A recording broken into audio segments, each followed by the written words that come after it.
Welcome to Masters of the Abyss, the radio show that brings you the most terrifying tales of horror and suspense. Every week, we explore the dark and twisted realms of the human mind, where nothing is as it seems and no one is safe. Join us as we dive into the depths of fear and madness, and discover the secrets that lurk in the shadows. Are you ready to face your nightmares? Then tune in to Masters of the Abyss, if you dare. The light in the sky. It started as a faint glow in the night sky, barely noticeable among the stars. Some people thought it was a comet, or a satellite, or a UFO. But as the days passed, the light grew brighter and larger, until it was impossible to ignore. It was a pale blue orb, about the size of the moon, that hung over the city like a silent watcher. No one knew what it was, or where it came from. The government issued statements that it was harmless, and that they were investigating its origin and nature. The media speculated wildly, interviewing experts and witnesses and conspiracy theorists. The public was divided between curiosity and fear, some flocking to see the light up close, others hiding in their homes and praying. But then, things started to change.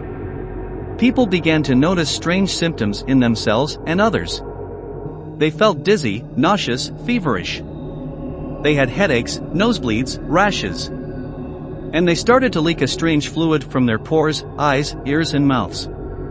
The fluid was clear and viscous, like gelatin. It dripped from their bodies, staining their clothes and leaving puddles on the ground. At first, people thought it was some kind of infection, or a side effect of the light's radiation. They went to hospitals and clinics, seeking help and answers. But soon they realized that the fluid was not just a symptom. It was something else. Something alive. The fluid began to move on its own, crawling and slithering away from its hosts. It gathered in dark corners and alleys, forming blobs and masses of gelatinous flesh. And then it started to grow. It sprouted limbs and eyes and mouths and teeth. It took on shapes and forms that resembled animals and humans and monsters. And it began to hunt. The creatures attacked anyone they encountered, biting and clawing and tearing them apart. They devoured their flesh and blood, absorbing their DNA and memories. They multiplied rapidly, creating more of their kind from the remains of their victims. They spread across the city like a plague, leaving behind a trail of corpses and carnage. The light in the sky watched it all with a cold indifference. It did not care about the humans or their fate. It had seen this before, on countless other worlds. It was an alien probe, sent by an advanced civilization to scout for new planets to colonize. You're listening to Masters of the Abyss, the horror story radio show that will keep you awake at night. We'll be back after a short break with more tales of terror and suspense. But first, a word from our sponsors. Are you tired of your old and boring furniture? Do you want to spice up your home with some new and exciting pieces? Then you need to check out Zephyr's Furniture Warehouse, the ultimate destination for all your furnishing needs. Zephyr's Furniture Warehouse has everything you need to transform your living space into a stylish and comfortable oasis. Whether you're looking for sofas, beds, tables, chairs, lamps, rugs, or anything else, Zephyr's Furniture Warehouse has it all. And the best part is, everything is on sale. That's right, for a limited time only, you can get up to 70% off on selected items. But hurry, because this offer won't last long. Zephyr's Furniture Warehouse is located at 666 Elm Street, just off the highway. Come and see for yourself why Zephyr's Furniture Warehouse is the best place to shop for furniture. But be warned, once you enter Zephyr's Furniture Warehouse, you may never want to leave. The Late Night Show. David had always been a night owl.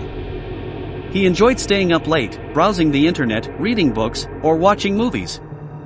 He had a diminishing career as a horror author some years ago, but now writes less, and he felt that the night was his only time to relax and have some fun. He didn't have many friends or hobbies, so he mostly kept to himself. One night, as he was flipping through the channels on his TV, he stumbled upon a show that caught his attention. It was called The Late Night Show, and it featured a charismatic host named Jack who interviewed various celebrities, comedians, and musicians. The show also had a live audience that laughed and clapped along with Jack's jokes and comments. David found the show amusing and entertaining, and he decided to watch it until the end. He liked the show so much that he started to watch it every night. He became a fan of Jack and his guests, and he felt like he was part of the show. He would laugh at the jokes, clap at the applause cues, and even talk back to the TV as if he was having a conversation with Jack. He felt a connection with the host and the audience that he had never felt before. He became obsessed with the show. He would record every episode and watch them again and again. He would look up information about Jack and his guests online and follow them on social media. He would buy merchandise related to the show and wear them proudly. He would even call into the show's hotline and leave messages for Jack, hoping that he would hear them on air. He started to neglect his job, his health, and his hygiene. He would sleep during the day and stay up all night to watch the show. He stopped eating properly and showering regularly. He isolated himself from his family and co-workers.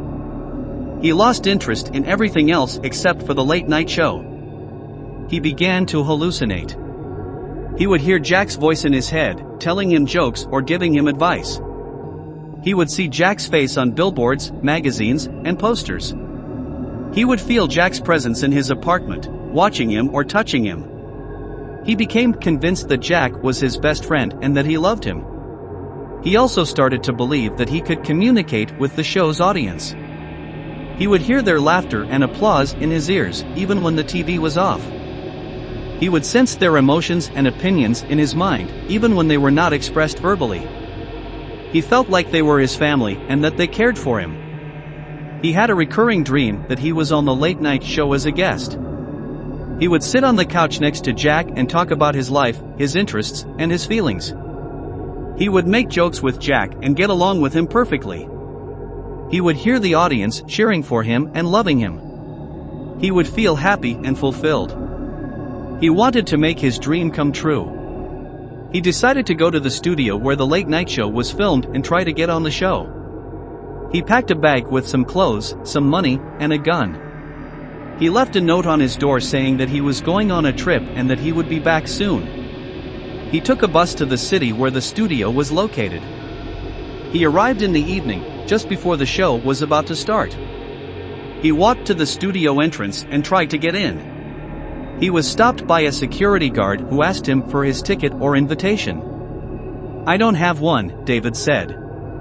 "Then you can't get in," the guard said. "But I have to see Jack," David said. "Who's Jack?" the guard asked. "Jack is the host of the late night show," David said. "Sorry buddy, but you're not on the list," the guard said. "Please let me in," David begged. "No," the guard replied. David pulled the gun out. Begging for his life, the security guard said, "Please don't, sir. Jack won't leave me alone. Whatever you think you know about him is not true." David said, "What do you mean?"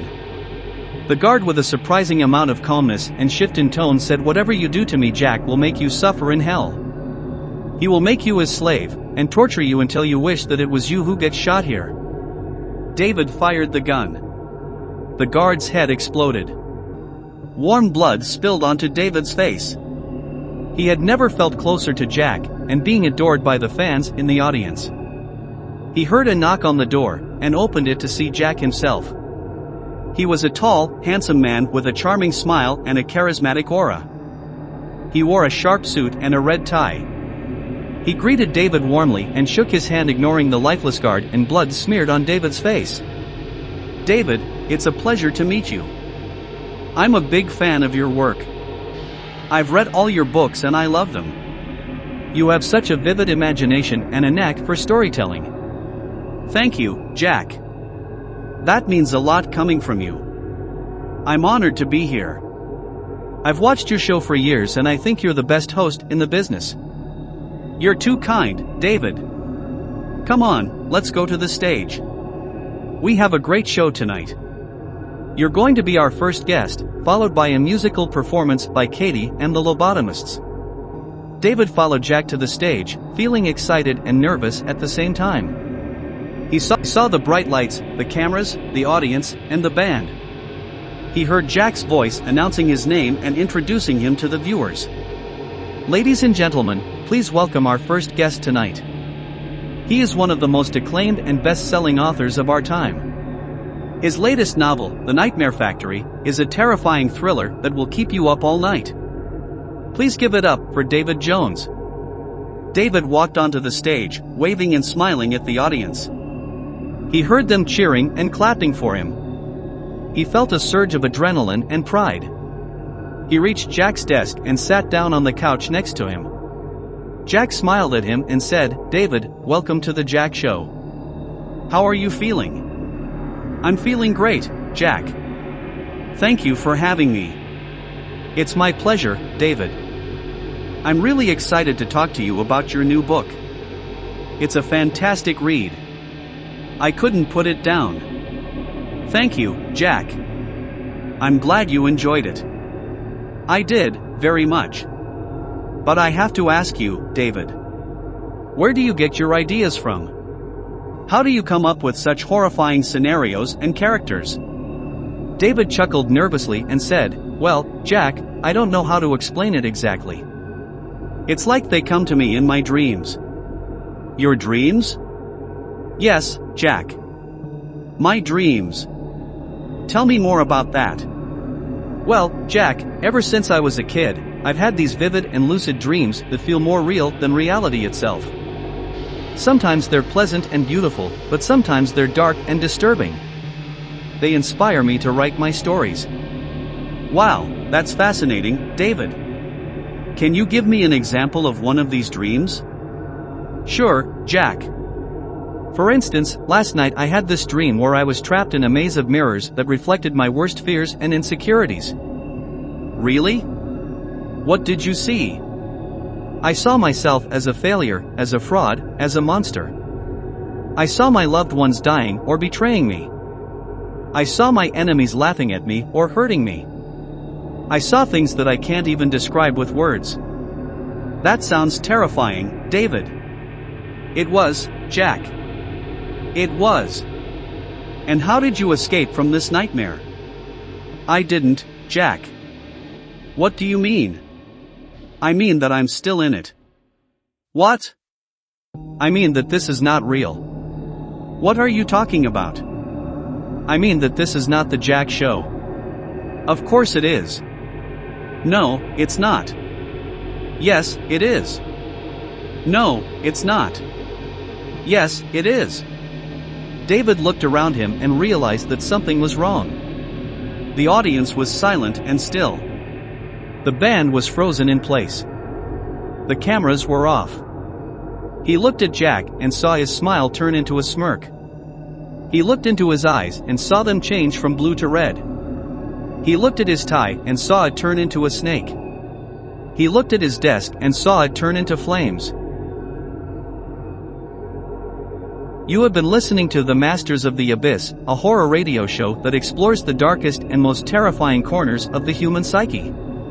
We hope you enjoyed our stories of madness, murder and mayhem, and that you will join us again next week for more spine-chilling tales. Until then, remember, there is no escape from the abyss. Good night, and sweet dreams.